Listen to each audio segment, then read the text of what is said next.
I have what you may not have. But trust me, you have what I do not have.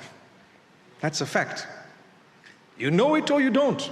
Unfortunately, in the material world, success is gauged by how much money you have. And fortunately for a believer, we do know and we are convinced that that's not everything. Because had wealth been directly connected to the pleasure of the Almighty, the wealthiest of the lot would have been none other than Prophet Muhammad sallallahu alaihi wasallam, may peace be upon him. But he went through challenges. He lost in his life his own children, one after the other.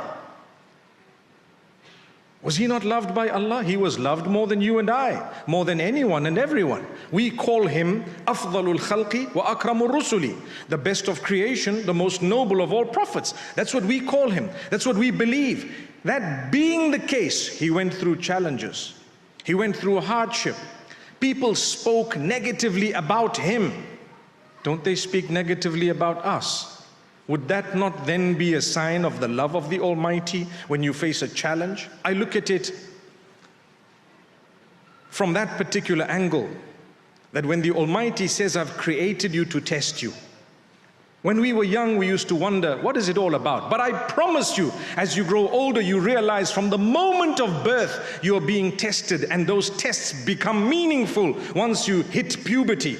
And thereafter, you're on your own, because now the angels begin to write whatever you say or do, or whatever you are worth. Your corrections are beautiful because we have something known as deleting the bad that I may have done in the past. So therefore, don't lose hope. You're never a write-off, never.